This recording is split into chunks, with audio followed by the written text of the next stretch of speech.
Bismillah, tawakkaltu ala Allah, la hawla wa la quwwata illa billah. Asyhadu an la ilaha illallah wa asyhadu anna Muhammadar Rasulullah.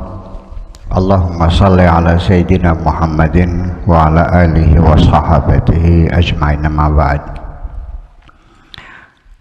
Saya sudah lupa sampai kemana pengajian dulu tuh terakhir tuh ya.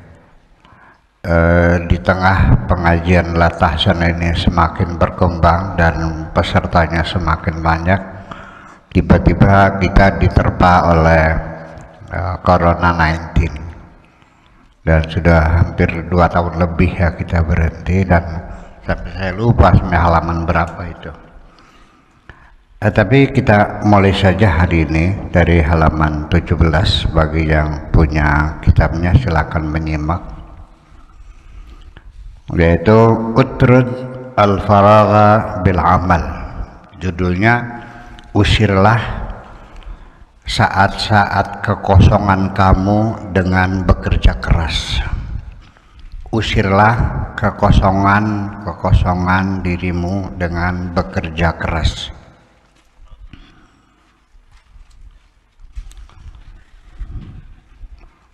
Al-farighuna, orang-orang yang punya waktu kosong, santai hidupnya, hanya nganggur di rumah ya. Al-farighuna fil hayat, orang-orang yang santai, kosong waktunya, tidak punya kegiatan apapun, hanya selonjor sambil ngebut-ngebut ilir, kebat kebut ya. Hum ahlul arajifi wasyai'at. Nanti akan diisi masa kekosongan kita hanya untuk membicarakan gosip-gosip, isu-isu yang berkembang di sekitar kita. Dalam bahasa Jawanya, wong nganggurku biasanya diisi karo ngerasani wong. Itu kita terseret perlahan-lahan. Kekosongan waktu kita ini akan disibukkan dengan mengobat, mencaci maki, dan menyalah-nyalahkan orang-orang lain. Li'anna adhanahum muwazza'atun, karena perasaan mereka, karena hati mereka tercabik-cabik. Radu bi an yakunu ma'al khawalifi, mereka lebih suka berpihak kepada hal-hal yang aneh-aneh. Jadi orang yang nganggur ini perilakunya menjadi aneh-aneh. Di dalam agama Islam yang kita anuti ini tidak boleh nganggur. Satu, orang itu harus bekerja keras, itu saja. Firman Allahnya, wa qul ya'malu fasayarallahu amalakum wa rasuluhu wal mu'minun. Katakanlah wahai Muhammad kepada mereka, ya'malu, beramallah, bekerjalah. Silakan banting tulangmu, silakan peras keringatmu, bekerja dengan penuh semangat. Fasayarallahu amalakum, nanti amalmu akan dilihat Allah. Wa rasuluhu, dan amalmu akan dilihat oleh Rasul. Wal mu'minun, dan semua amalmu akan ditonton oleh orang-orang yang beriman. Yang penting bekerjalah. Dalam artian bahwa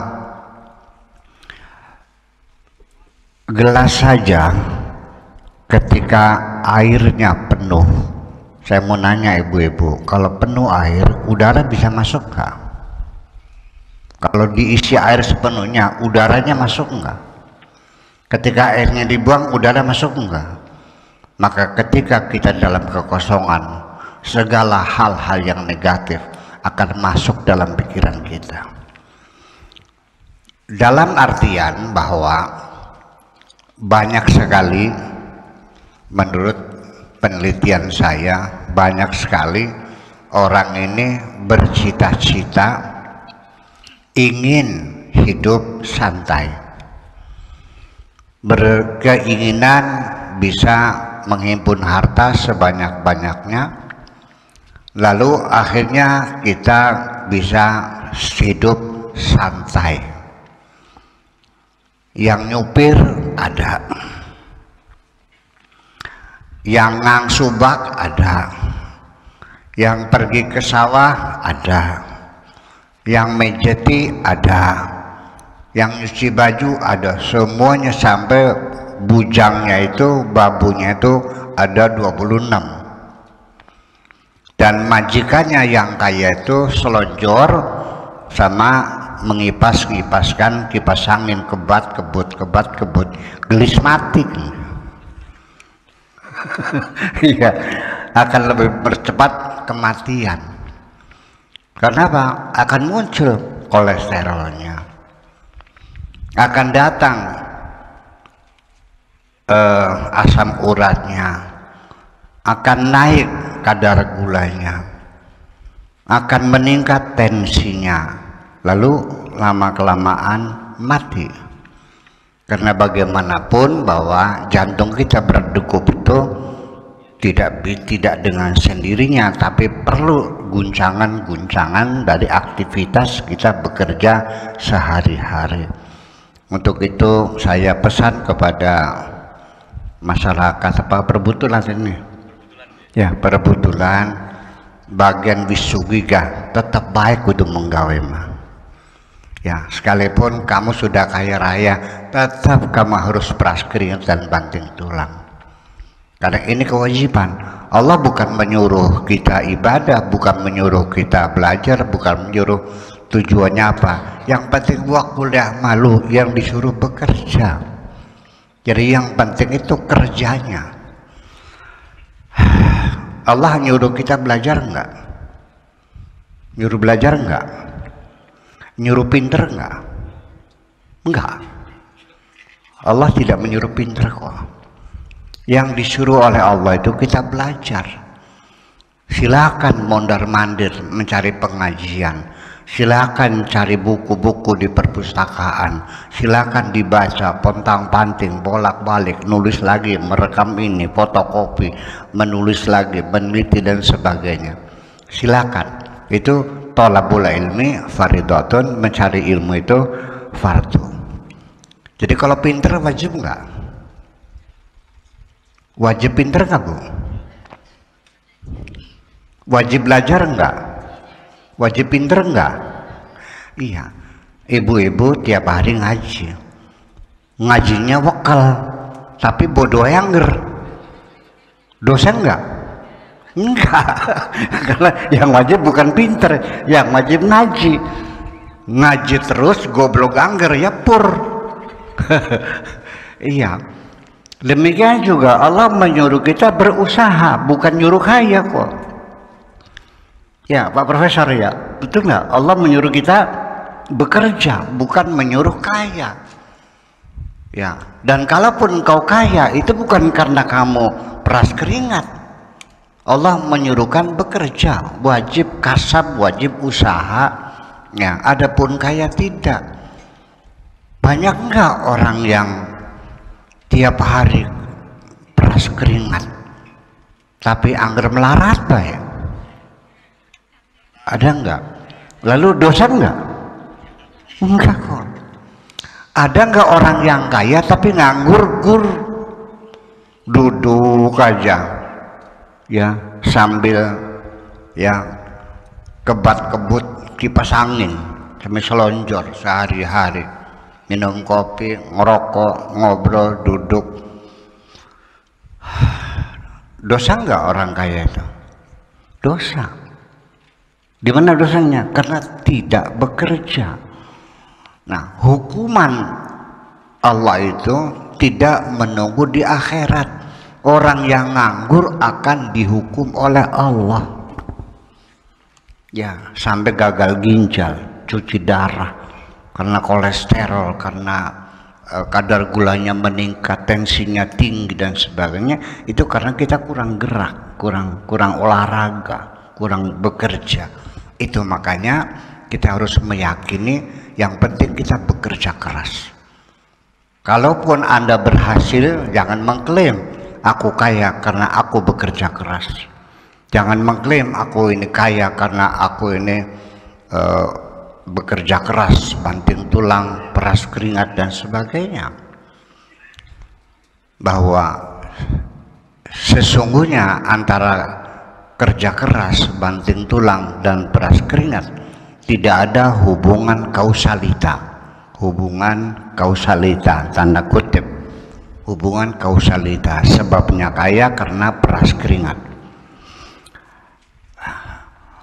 Kalau memang antara kerja keras, peras keringat dengan kekayaan yang kau peroleh itu ada hubungan kausalita, saya ingin menuntut. Kenapa orang-orang yang bekerja keras sebagai tukang sekop pasir di kertas maya yang sehari-hari bercucuran keringat, kenapa tidak ada yang kaya? Ada nggak orang yang nganggur aja tapi duitnya banyak? Ada nggak orang yang berkeringat tiap hari tapi jatuh tetap miskin juga? Banyak. Jadi ada hubungan nggak keringat dengan kekayaan? Yang wajib kaya atau bekerja keras? Bekerja keras. Itu yang kita yakini, bahwa kewajiban kita bekerja keras selama hidup ini, laksanakan perintah Tuhan itu. Ya pukul. Iya. Inna akhtara halatil zihni yawma yafrugu sahibuhu minal amal, bahwa kondisi yang paling berbahaya yaitu adalah pada saat seseorang telah meninggalkan pekerjaan, sudah tidak bekerja lagi, nganggur. Makanya apa itu? Orang yang menjelang pensiun ada trauma, dan setelah pensiun lalu berbagai macam penyakit nongol. Ya, yang asam urat, yang gula, yang segala macam semuanya keluar. Kenapa? Karena dia berhenti. Saya sendiri juga sama mengalami hal yang sama. Setiap hari saya muter seperti kipas angin.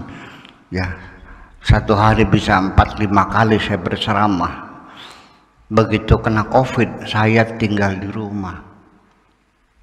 Ya, nemui tamu juga nggak bisa, pintu gerbang ditutup karena lockdown, ya PPKM, karena menjaga physical distancing.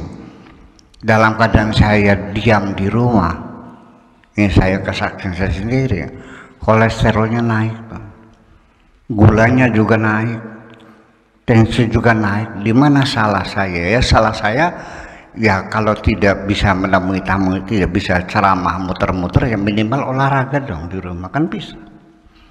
Nah, saya sama sekali tidak ada kegiatan selama 2 tahun, dan akibatnya saya mendapat hukuman dari Allah. Dan saya tidak mau beralasan, ya Tuhan aku tidak bekerja karena sedang diserang Corona 19. Nggak usah, ya udah ngaku salah aja, ya saya salah kok. Nah, akibatnya apa sekarang? Saya dianjurkan oleh dokter spesialis dalam. Dokternya di sini di Magu Gede itu. Dokter siapa namanya tuh? Dokter Sibli. Ya, suruh olahraga. Ya itu. Jadi artinya kalau kamu udah kaya, tidak ada pekerjaan, ya olahraga dong. Yang penting bekerja dan bekerja. Keringat itu perlu dikeluarkan. Ini kita jangan terfokus, kewajiban kita hanya sholat saja. Ya, sholat itu ada kandungan senam ringannya, ada, tetapi ya itu hanya bisa kita lihat dari sisi hikmatut tasyri', Dari hikmatul tasyri, memang dalam sholat ada gerakan-gerakan yang bisa membuat tubuh kita menjadi segar. Dengan ruku, dengan sujud, dengan i'tidal dan sebagainya, itu juga membuat tubuh kita menjadi nyaman. Tetapi tetap kita tidak boleh mengatakan sholat sebagai olahraga. Ya, itu hanya efek sampingannya saja. Hikmahnya memang ada. Tetapi itu ibu sekalian, sholat 5 waktu itu adalah olahraga minimal bagi orang-orang yang sudah jompo barangkali. Ya, itu makanya. Sejak kapan dia menghadapi bahaya? Pada saat dia telah tidak bekerja lagi. Fayabqa kasayyarati al-musri'ati fin hidarin bila sa'iqin. Seperti apa orang-orang yang nganggur itu? Diibaratkan seperti mobil ya, yang berjalan cepat, kasayyaratil musri'ati fin hidarin bila sa'iqin, ketika dia menjorok ke kejorogan. Apa namanya jorogan tuh?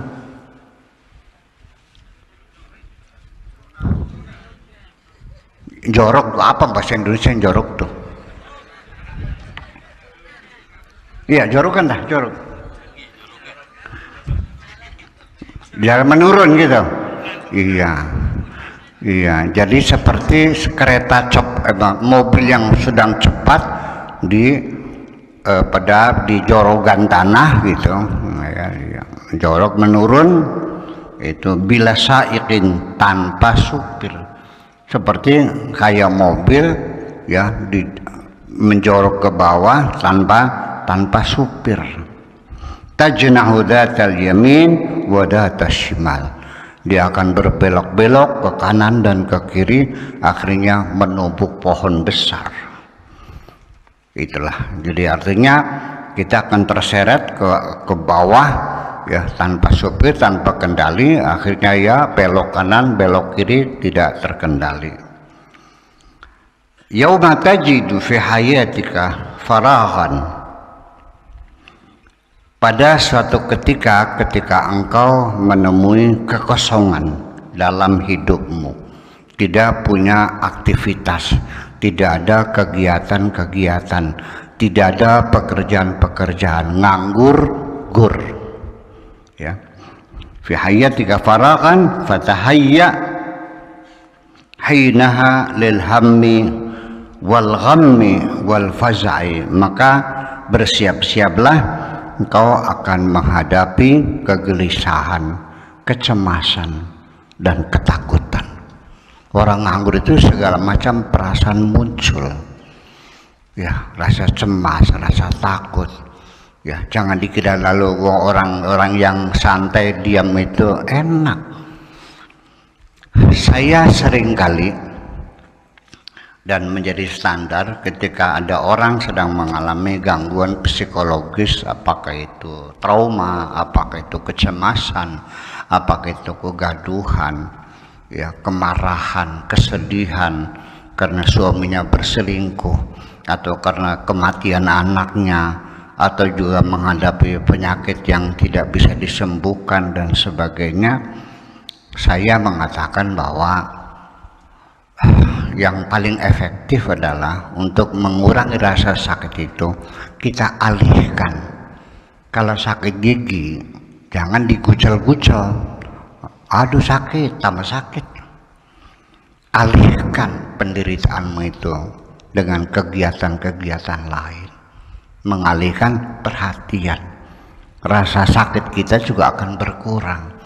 Jadi kalau ibu-ibu lagi sakit gigi, nggak usah digucal-gucal sambil berkeluh kesah, aduh sakit, tambah sakit.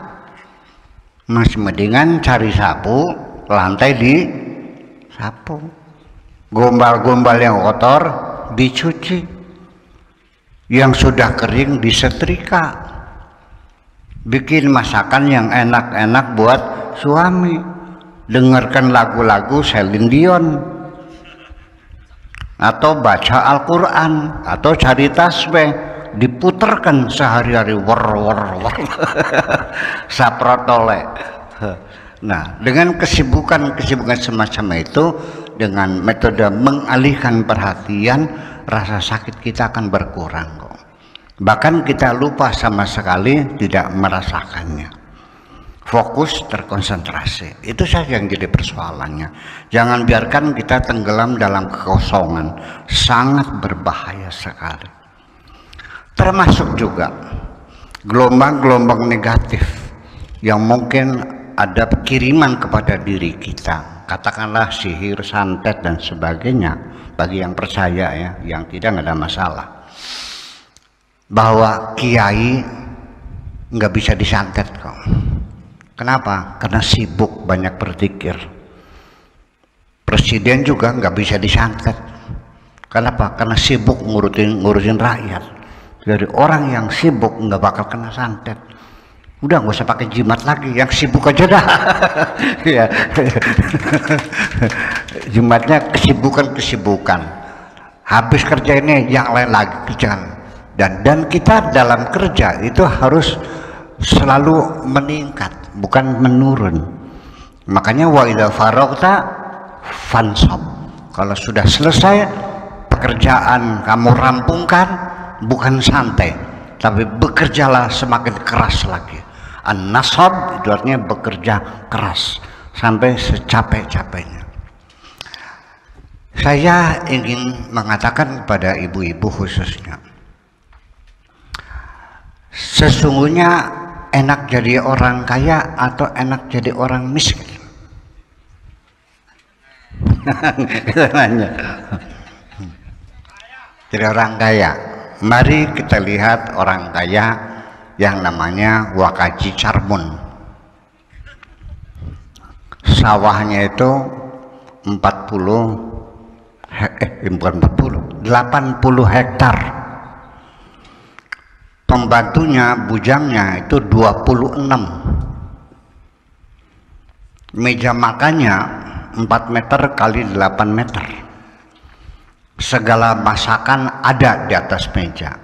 Dari mulai sambal goreng, dendeng, bergedel, otokowok, encorot, keripik, kerupuk, opak, lantak, rengginang. Semuanya ada. Berapa meja makannya ukurannya, Bu? 4 meter kali 8 meter. Dia kaya. Yang ngurusin sawah udah ada, yang ngurusin kebun-kebun dia sudah ada, yang nyupir ada, yang masak ada. Dia nganggur gur. Apa yang terjadi ketika akan mengambil sate? Ditampek tangannya kening rabine ke. Wis bosan urip takang. Apakah engkau sudah bosan hidup? Kenapa sih? Kan kamu darah tinggi. Ketika akan ngambil sambal juga dihalang-halangi oleh istrinya. Kalau mau modar lah, tapi jangan sekarang. Apa sih? Kamu kena mah kronis kan? Sampai ketika akan minum teh tubruk, tinggal seruputnya saja. Mau seruputku bahasa Indonesia apa kan? Tinggal seruputnya saja. Diambil gelasnya oleh istrinya. Kak, kalau mau mati ya mati, tapi tolong jangan hari ini. Katilnya lagi dipakai. Katil itu keranda ya, keranda bisa dipakai. Kenapa sih? Kamu kan kencing manis. Jadi ternyata punya sawahnya berapa tuh? 80 hektar. Pembantunya 26, meja makannya 48. Ternyata tidak bisa makan apa-apa. Apa yang dimakan? Hanya nasi putih, itu pun ditakar. Dan minumnya pun air putih. Ternyata makanan di atas meja yang begitu mewah, yang menikmati adalah bujang-bujangnya. Jemblem kabeh bujang. Majikannya kurus kering. Jadi enak jadi Wakaji Carmun, tak enak jadi bujangnya. Itu adalah realitas sehari-hari. Iya. Kalau Anda ingin melihat orang yang menikmati kehidupan, bukan di rumah gedong itu kok. Yuk kita ke sawah di Indramayu, ya. Sebentar lagi musim panen, ya kan? Nanti ada orang gebot namanya itu, manen padi. Biasanya nasinya dikirim oleh majikan tuh. Lauknya tidak banyak kok. Di samping nasi itu hanya bakaran petek, gesek petek gitu, ya. Ya, gesek petek, sambal lompong, jayur lompong sama sambal. Tahu ibu-ibu sekalian, uruknya 4 kali. Uruk tuh bahasa Jawanya tanduk ini, tanduk. Uruknya 4 kali, sampai perutnya ngincleng. Ya, sendawannya 4 meter. Oh, setelah itu ngebut lagi. Itu mereka lebih menikmati kehidupan ini daripada mereka yang santai. Makannya camat cimit. Sebelum makan harus minum pil tidur dulu, harus minum pil nafsu makan dulu. Mau tidur harus minum pil tidur dulu. Mau berpelukan dengan istrinya pun harus minum Viagra dulu. Lalu di mana enaknya? Jadi artinya di balik kerja keras, di situ tersimpan kebahagiaan. Setuju? Oke, nggak usah banyak-banyak gitu.